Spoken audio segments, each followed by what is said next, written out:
नमस्कार स्टूडेंट, अगर आपने इस चैनल को सब्सक्राइब नहीं किया है तो सबसे पहले आप चैनल को सब्सक्राइब करें, क्योंकि यहाँ पर सारे वीडियो आपके लिए महत्वपूर्ण दिखाए जाते हैं। चैनल को सब्सक्राइब और बेल आइकन दबाना बिल्कुल न भूलें। आज जो अपना टॉपिक है वो है सागरीय लहरों द्वारा निर्मित तटीय स्थलाकृति।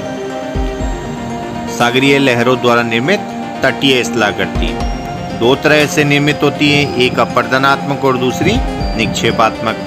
पहली की हम बात कर रहे हैं सागरीय जल द्वारा निर्मित अपरदनात्मक स्थलाकृति, जिसमें पहला है क्लिफ।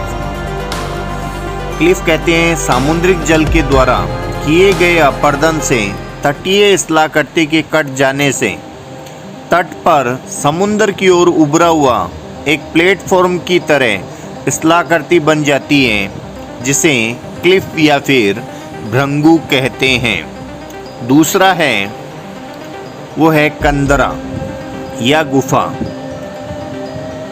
यदि यह जलदाब की क्रिया निरंतर जारी रहे और स्थलाकृति काफ़ी गहराई तक अपरदित हो जाए तो तट पर कंदराओं या फिर गुफाओं का निर्माण हो जाता है, जो आपके सामने दिखाई दे रही है आपको। नेक्स्ट है मेहराब या फिर प्राकृतिक पुल।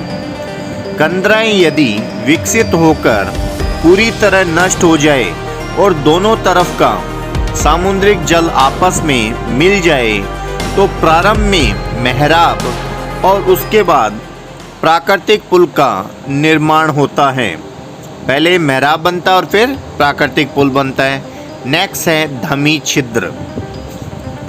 धमी छिद्र किसे कहते हैं? जब प्राकृतिक पुल में बने छिद्र के माध्यम से आवाज करते हुए फव्वारे के रूप में बार बार प्रकट होता है तो इसे धमी छिद्र कहते हैं। जो आपको दिखाई दे रहा है प्राकृतिक पुल के अंदर जो छिद्र बना हुआ है। नेक्स्ट जो है अपना स्टेक।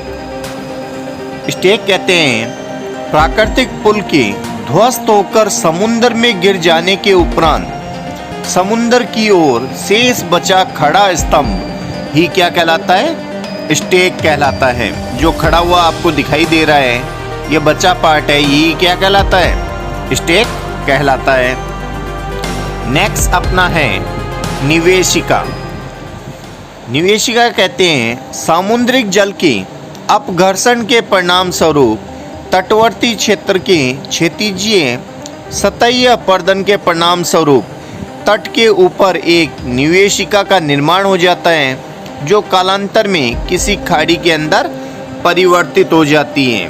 ये निवेशिका है। नेक्स्ट जो इसका पार्ट है सागरीय जल द्वारा निर्मित निक्षेपात्मक स्थलाकृति। पहला है पुलीन। पुलीन कहते हैं सामुद्रिक जल के अपरदन से निर्मित रेत के जमाव से तट पर बना मैदान पुलीन या फिर बीच कहलाता है। आप फिल्मों के अंदर देखते रहते हो बीच को। नेक्स्ट जो अपना है वो है स्पीट। स्पीट किसे कहते हैं? सामुद्रिक जल के अपरदन से निर्मित चट्टानें यदि सामुद्रिक तट से समुद्र की ओर एक जीव्या यानी जीव के समान आगे की ओर विकसित होती हैं तो इस स्थलाकृति को ही हम क्या कहेंगे? स्पीट कहेंगे। नेक्स्ट जो अपना है वो है हुक। यदि जो स्पीट है वो स्पीट हल्का सा आगे से मुड़ जाता है। हल्का सा आगे से क्या हो जाएगा?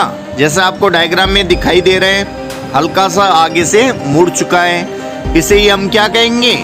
हुक कहेंगे। क्या कहेंगे? हुक कहेंगे। नेक्स्ट जो अपना है वो है लूप। लूप किसे कहते हैं? यदि ये हुक मुड़कर वापस स्पीड पर जुड़ जाता है। किस पे जुड़ता है? स्पीड पर।